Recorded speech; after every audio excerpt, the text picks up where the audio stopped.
அம்மா, என்னோட ஃப்ரெண்ட்ஸ் எல்லாம் கல்யாணம் ஆகி பார்க்கு பீச்சுன்னு சுத்திட்டு இருக்காங்க. நீ என்னடா மாப்பிள்ள பாக்குறேன்னு 6 மாசமா மாப்பிள்ள பாத்துக்கிட்டே இருக்க. கோரி, நீ நம்ம வசதிக்கு ஏத்த மாதிரி மாப்பிள்ள பாருங்கன்னு சொல்லியிருந்தா இந்நேரம் கல்யாணம் ஆகி உனக்கு குழந்தையே பிறந்திருக்கும். நீயும் பணக்கார மாப்பிள்ளையா தேடுற. அப்படி வர மாப்பிள்ளையெல்லாம் நம்ம வசதியை பார்த்துட்டு போறவங்க திரும்பி வர்றதே இல்ல. இதுல ஏன் தப்பு என்னடி இருக்கு? அப்ப எனக்கு மனசுக்கு பிடிச்ச மாதிரி பணக்கார மாப்பிள்ள உன்னால பாக்க முடியாதா?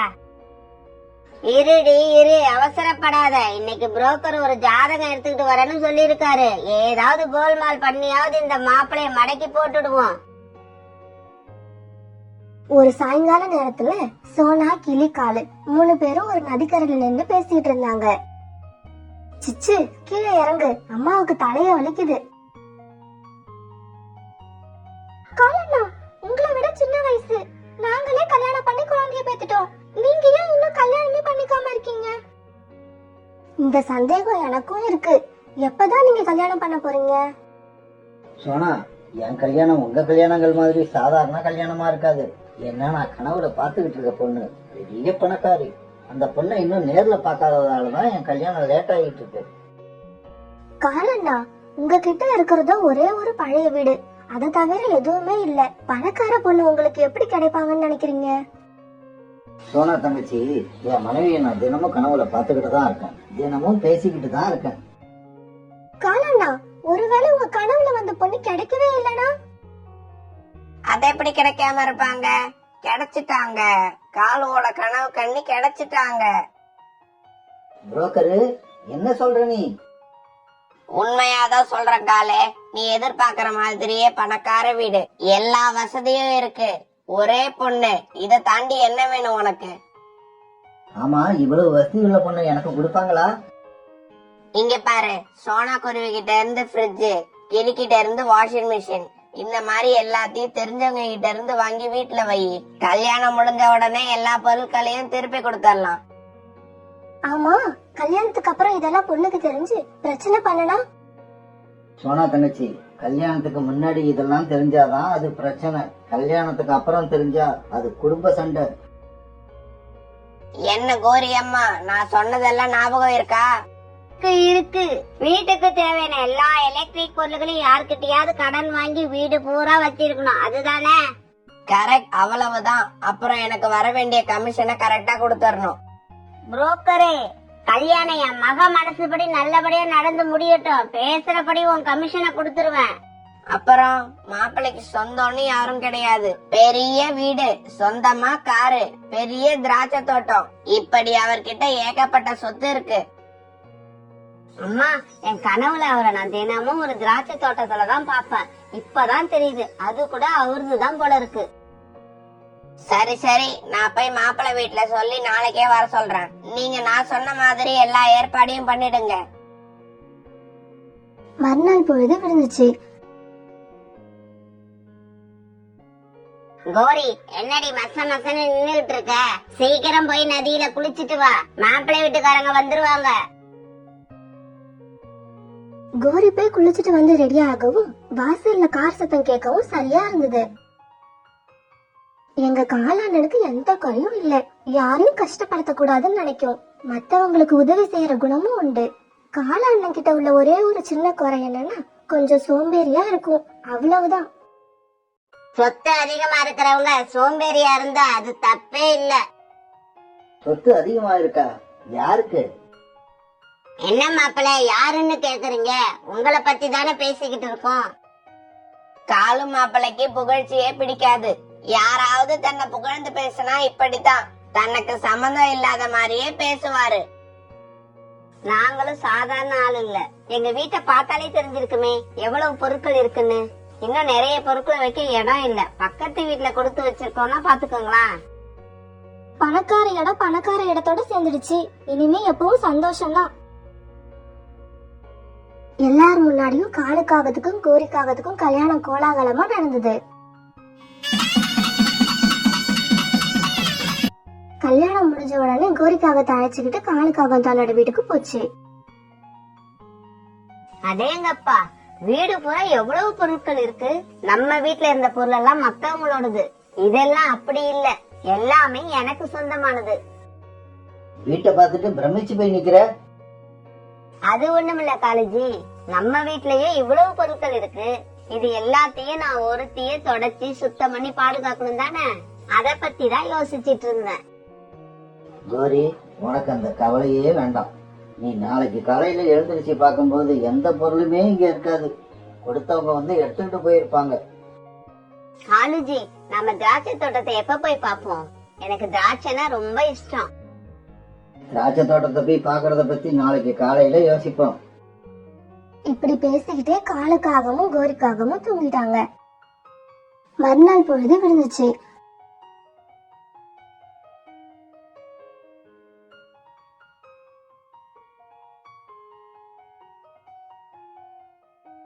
காலையில எழுந்திரிச்ச கோரி வீட்டுல எந்த பொருளும் இல்லாத பார்த்துட்டு ரொம்ப அதிர்ச்சி ஆயிடுச்சு. காலு, சீக்கிரம் எழுந்திருங்க. நம்ம வீட்ல இருந்த பொருள் எதையுமே காணல, எல்லாம் திருட்டு போயிடுச்சு.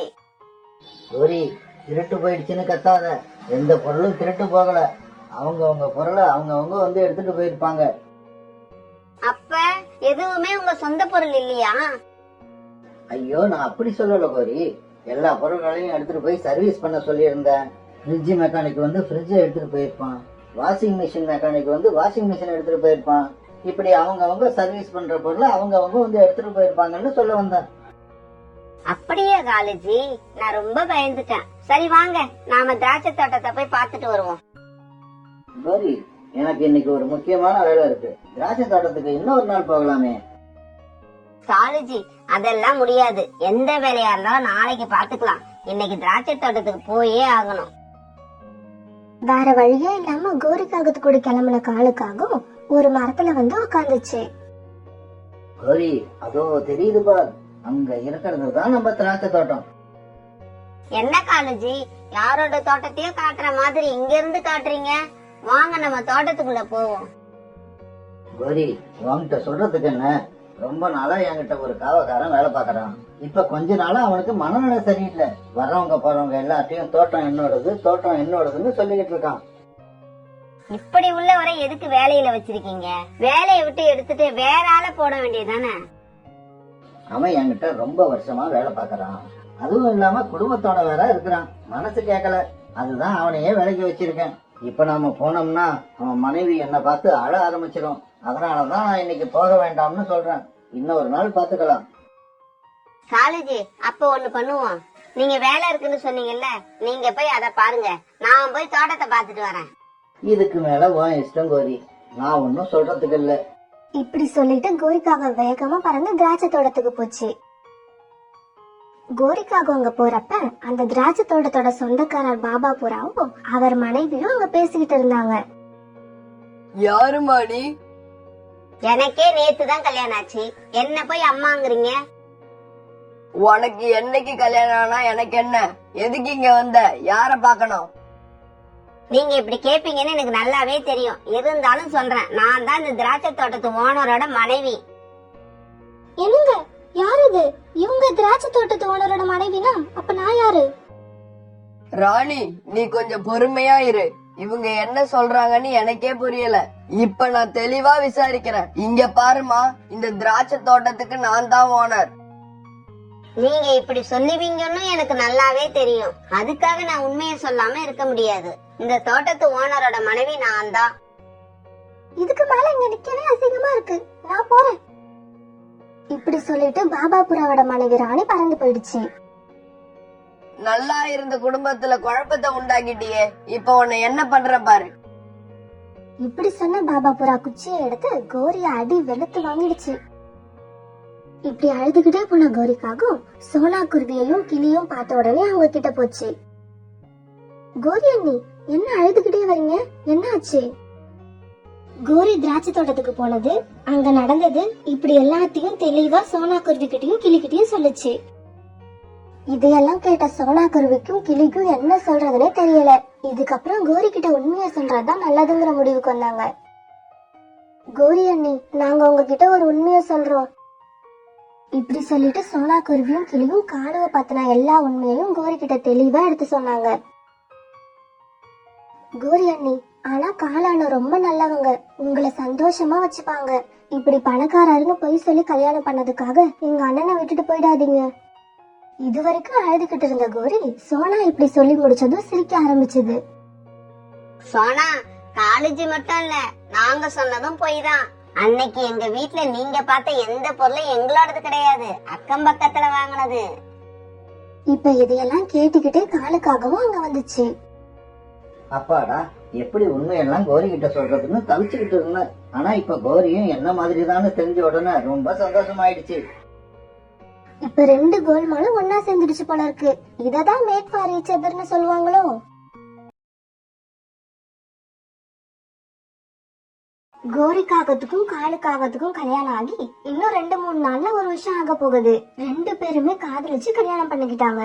ஆரம்பத்துல ரொம்ப அன்பா இருந்த 2 பேரும் கொஞ்சம் கொஞ்சமா மாற ஆரம்பிச்சாங்க. தினமும் இவங்களுக்குள்ள சண்டை வர ஆரம்பிச்சது. ஒரு நாள் சோனா குருவி அவங்க வீட்டுக்கு போச்சு. காலுக்காகத்துக்கும் கோரிக்காகத்துக்கும் சோனா ஒரு நல்ல ஃப்ரெண்டா இருந்தது. சோனா அவங்க வீட்டுக்கு போனப்ப காலுக்காகவும் கோரிக்காகவும் முகத்தை திருப்பிக்கிட்டு உட்கார்ந்து இருந்தாங்க. 2 பேரோட முகமும் உம்முன்னு இருந்தது. இவங்க 2 பேரோட முகத்தை பார்த்த உடனே சோனாவும் இவங்களுக்குள்ள சண்டைன்னு புரிஞ்சுக்கிச்சு. என்ன 2 பேருக்கும் மறுபடியும் சண்டையா? ஒருத்தருக்கு ஒருத்தர் பேசாம உட்கார்ந்து இருக்கீங்க. சோனா, நீ என்ன வேணாலும் சொல்லு, என் மேல எந்த தப்பும் இல்ல. ஒண்ணும் இல்லாத விஷயத்துக்கெல்லாம் என்ன எப்படி தெரியுமா திட்டுறாரு? காதலிக்கிறப்ப இருந்த காலம் இப்ப இல்ல, அப்படியே மாறிட்டாரு. சோனா, மாறினது உண்மைதான். ஆனா மாறினது நான் இல்ல. இதோ இந்த கோரி தான். காதலிக்கிறப்ப நான் 4 வார்த்தை பேசணும்னா கோரி 1 வார்த்தை தான் பேசும். ஆனா கல்யாணத்துக்கு அப்புறம் கோரி மட்டும்தான் பேசிக்கிட்டே இருக்கா. என்ன பேசவே விடுறதில்ல. 2 பேருக்கும் கல்யாணம் ஆன புதுசுல உங்க வீட்டுக்கு நான் அடிக்கடி வந்திருக்கேன். அப்பெல்லாம் உங்க வீடு எப்படி தெரியுமா அமைதியா இருக்கும். உண்மைதான், கோரி பேச ஆரம்பிக்காத நேரம் அது. காலண்ணா, நானும் உங்க 2 பேருக்கும் எவ்வளவோ எடுத்து சொல்லிட்டேன். 2 பேரும் கேக்குற மாதிரியே தெரியல. உங்களுக்கு சொல்லி சொல்லி நான் தான் டயர்ட் ஆயிட்டேன். இப்படி சொன்ன சோனா அங்கிருந்து கிளம்பி போயிடுச்சு. ஒரு நாள் கோரிக்காக நதியில தண்ணி குடிக்க போச்சு. அப்ப அங்க ஒரு புது காகத்தை பாத்துச்சு. நீங்க யாரு? இதுக்கு முன்னால இந்த காட்டுல நான் உங்களை பார்த்ததே இல்லையே. இந்த காட்டுக்கு புதுசா வந்திருக்கீங்களா? ஆமா, என் பேர் ராக்கி. ஏற்கனவே சுந்தரமான காட்டுல அசிஸ்டன்ட் மேனேஜரா இருந்தேன். என்ன மேனேஜரா ப்ரமோஷன் பண்ணி இந்த காட்டுக்கு அனுப்புனாங்க. அப்படியா? அப்ப நீங்க பெரிய பொறுப்புலதான் இருக்கீங்க. அப்ப சம்பளமும் உங்களுக்கு அதிகமா தான் இருக்கும். ஆமாங்க, பதவி பெருசா இருந்தா பொறுப்புகள் நிறைய இருக்கும். பொறுப்புகள் நிறைய இருந்தா சம்பளமும் அதிகமா தானே இருக்கும். என்ன இவன் சம்பளத்தை நேரடியா சொல்லாம சுத்தி வளைச்சு பேசுறான். சரிங்க ராக்கி, உங்க வீடு எங்க இருக்கு? இதோ இந்த நதிக்கு பக்கத்துல தான் இருக்கு. அப்படியா? என் வீடு இந்த திசையில இருக்கு. சரிங்க, நான் கிளம்புறேன். எனக்கு வீட்டுல கொஞ்சம் வேலை இருக்கு. இப்படி சொன்ன கோரிக்காகவும் அங்கிருந்து பறந்து போச்சு. வீட்டுக்கு வந்த கோரிக்காகவும் ராக்கி காகத்தோட சம்பளத்தை பத்தியே நினைச்சுக்கிட்டு இருந்துச்சு. ராக்கிக்கு மனைவியா இருந்தா எவ்வளவு சந்தோஷமா இருக்கும். ஆமா ஆமா, அவ்வளவு பணம் சம்பளமா வந்தா சந்தோஷம் தன்னால வந்துரும். என் தலை விதி இந்த காலுகிட்ட வந்து மாட்டிக்கிட்டேன். காலுவுக்கு சம்பளம் கம்மி. இதுல மேலதிகாரிங்க காலுகிட்ட காட்டுற கோவத்தை வீட்டுல வந்து காலு என்கிட்ட காட்டும். ஒரு நாள் ஒரு பெண்காக நதியில தண்ணீர் குடிச்சுக்கிட்டு இருந்துச்சு. அப்ப அங்க வந்த காலுக்காகவும் தண்ணீர் குடிச்சுக்கிட்டு இருந்த பெண்காகத்தை பாத்துச்சு. இந்த பெண்காகம் எவ்வளவு அழகா இருக்கு. இன்னைக்கு பூரா பாத்துக்கிட்டே இருக்கலாம் போல இருக்கு. ஆனா இதுக்கு முன்னால இந்த காகத்தை நான் பார்த்ததே இல்லையே. ஒரு சமயம் வெளிக்காட்டுல இருந்து நம்ம காட்டுக்கு புதுசா வந்திருக்குமோ? எதுக்கு சந்தேகம்? அந்த காகத்துக்கிட்டே கேட்டுருவோம். மேம், நீங்க யாரு? இந்த காட்டுக்கு புதுசா வந்திருக்கீங்களா? உங்களை நான் இதுக்கு முன்னால இந்த நதி பக்கம் பார்த்ததே இல்லையே, அதான் கேக்குறேன். ஆமா, நான் இந்த காட்டுக்கு புதுசுதான். 2 நாளைக்கு முன்னாடி தான் இந்த காட்டுக்கு வந்தேன். அப்படியா? ரொம்ப நல்ல விஷயம். அப்புறம் என் பேர் காலு. உங்க பேர் என்னன்னு தெரிஞ்சுக்கலாமா? என் பேரு கோயல். நான் இங்க உள்ள ஒரு கம்பெனில அக்கவுண்டண்டா இருக்கேன். கோயல், இது வரைக்கும் எங்க குடும்பத்துல யாரும் வேலைக்கு போனதே இல்ல. நீங்க வேலைக்கு போனா வீட்டு வேலையை யார் பாப்பா? வேலைக்காரி வச்சிருக்கீங்களா? இல்ல இல்ல, நான் செய்ய வேண்டிய வேலையெல்லாம் முடிச்சிட்டு தான் நான் வேலைக்கு போவேன். சாயங்காலம் திரும்பி வந்து மீதி இருக்கிற வேலையும் பாப்பேன். இப்ப எனக்கு வேலைக்கு போக டைம் ஆயிடுச்சு, நான் கிளம்புறேன். இப்படி சொல்லிட்டு கோயிலுக்காக பறந்து போச்சு. கோரிய கல்யாணம் பண்ணி நம்மளோட லைஃபே வேஸ்டா போயிடுச்சு. கோயல் வேலைக்கும் போது வீட்டு வேலையும் பாத்துக்குது. இது ரொம்ப நல்ல விஷயம்.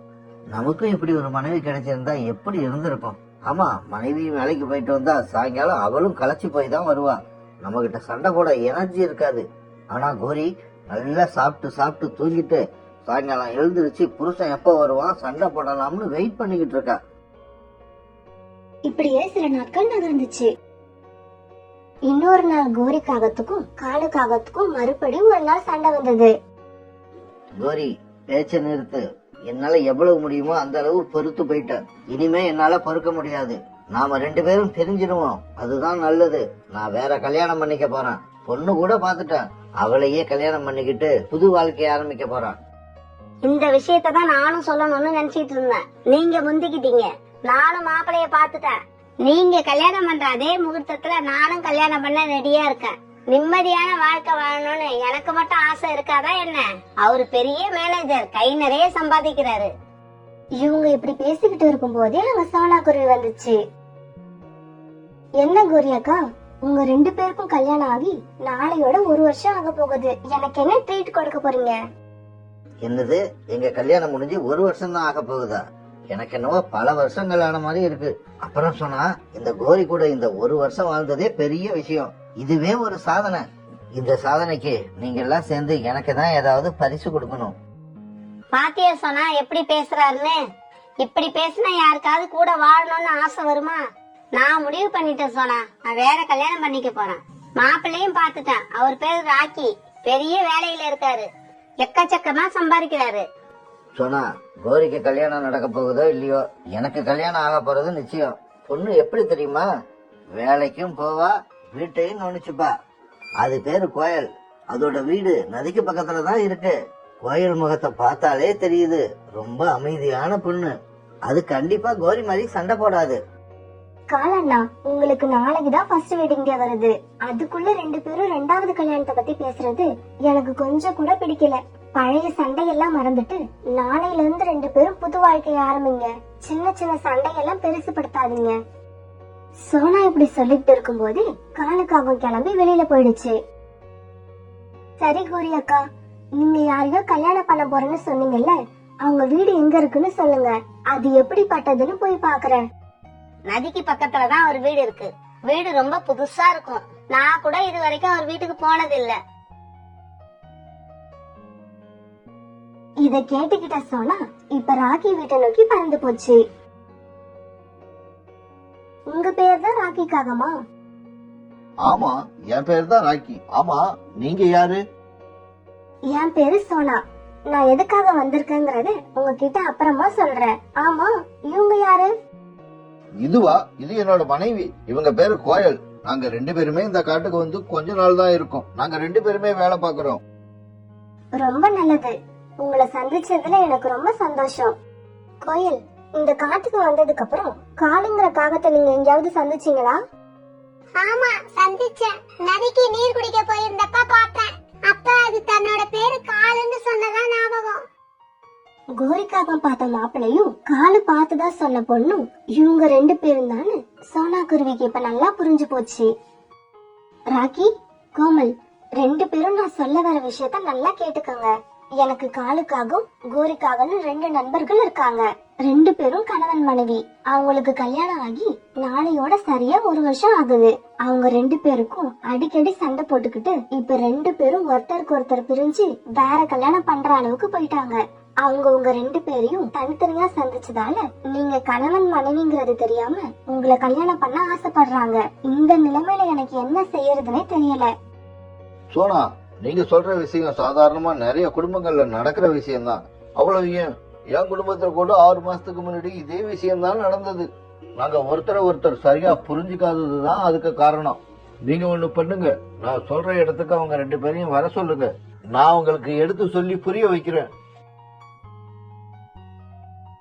இதை கேட்ட சோனா ராக்கிக்காக சொன்னதை அப்படியே போய் காலு காகத்துக்கிட்டயும் கோரி காகத்துக்கிட்டயும் சொல்ல அவங்க 2 பேரும் ரொம்ப சந்தோஷமானாங்க. ராக்கிக்காக சொன்ன இடத்துக்கு இவங்க 2 பேரும் போனாங்க.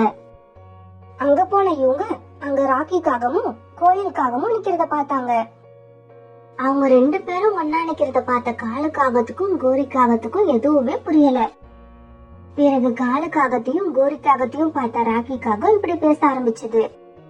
காலு, கோரி, நானும் கோயிலும் கணவன் மனைவி. எங்களுக்கு திருமணம் நடந்து 2 வருஷம் ஆகுது. ராக்கி இப்படி சொன்னதை கேட்ட காலுவுக்கும் கோரிக்கும் ரொம்ப ஏமாற்றமாவும் கொஞ்சம் வெக்கமாவும் இருந்துச்சு. பிறகு ராக்கி இப்படி தொடர்ந்து பேச ஆரம்பிச்சது. 6 மாசத்துக்கு முன்னாடி நானும் கோயிலும் உங்களை மாதிரி தான் விவாகரத்து பண்ணலாங்கிற முடிவுல இருந்தோம். இத்தனைக்கும் நாங்களும் லவ் மேரேஜ் தான் பண்ணியிருந்தோம். எங்க குடும்பத்துக்கு ரொம்பவும் நெருக்கமான ஃபேமிலி ஃப்ரெண்டு மீனாவை சந்திச்சேன். அவங்க கிட்டயும் என்னோட முடிவை சொன்னேன். அப்ப அவங்க என்கிட்ட என்ன தெரியுமா சொன்னாங்க? கல்யாணம் நடந்த கொஞ்ச நாள்ல கணவன் மனைவிக்குள்ள சண்டை வர்றது சாதாரணமான ஒண்ணுதான். அந்த பிரச்சனைக்கு 2 பேரும் பிரிஞ்சு போறது ஒரு நல்ல தீர்வு இல்ல. ஏன்னா இந்த உலகத்துல உங்கள மாதிரி எண்ணம் கொண்ட வாழ்க்கை துணை நீங்க எங்க தேடினாலும் கிடைக்க மாட்டாங்க. நீங்க யார கல்யாணம் பண்ணாலும் கொஞ்சம் கொஞ்சமா பிரச்சனைகள் வரதா செய்யும். இப்படி வர பிரச்சனைகளை அட்ஜஸ்ட் பண்ணி வாழ்க்கைய ஸ்மூத்தா கொண்டு போறது உங்க 2 பேரோட கையில தான் இருக்கு. உங்க 2 பேர்ல ஒருத்தருக்கு மத்தவங்க கிட்ட பிடிக்காத விஷயமும் இருக்கும், பிடிச்ச விஷயமும் இருக்கும். பிடிக்காத விஷயத்தையெல்லாம் ஜூம் அவுட் பண்ணுங்க, பிடிச்ச விஷயத்தையெல்லாம் ஜூம் பண்ணி பாருங்க. காலண்ணா, கோரி அக்கா, மீனா சொல்றத கேட்டீங்களா? இதுக்கு அப்புறமும் உங்க முடிவை மாத்திக்க போறீங்களா இல்லையா? ஆமா, ராக்கி சொல்றதும் சரிதான். காலுதான் பிரச்சனைன்னு நினைச்சு நாம வேற கல்யாணம் பண்ணி வர்றவன் காலுவை விட பெரிய பிரச்சனையா இருந்துட்டா நாம என்ன பண்றது? பேசாம காலுவே அட்ஜஸ்ட் பண்ணி வாழ்ந்துட வேண்டியதுதான். ராக்கி சொன்னதையும் யோசிச்சு பார்த்தா சரிதான்னு தோணுது. அம்மா கூட சின்ன வயசுல சொல்லியிருக்காங்கல்ல, தெரியாத தேவதையை நம்பி போறதை விட தெரிஞ்ச பிசாசை நம்பி போலாம்னு. கோரி அட்ஜஸ்ட் பண்ணிக்கிட்டு கோவப்படாம வாழ்க்கையை ஓட்ட வேண்டியதுதான். காலேஜி, என்ன மன்னிச்சிருங்க. இனிமே வீட்டு வேலையில எந்த குறையும் இல்லாம நான் பாத்துக்கிறேன். நான் செஞ்ச தப்பு என்னன்னு இப்ப நான் நல்லா புரிஞ்சுக்கிட்டேன். கோரி, என்னையும் மன்னிச்சிடு. இனிமே நான் கோவப்பட்டு உன்னை திட்டவே மாட்டேன்.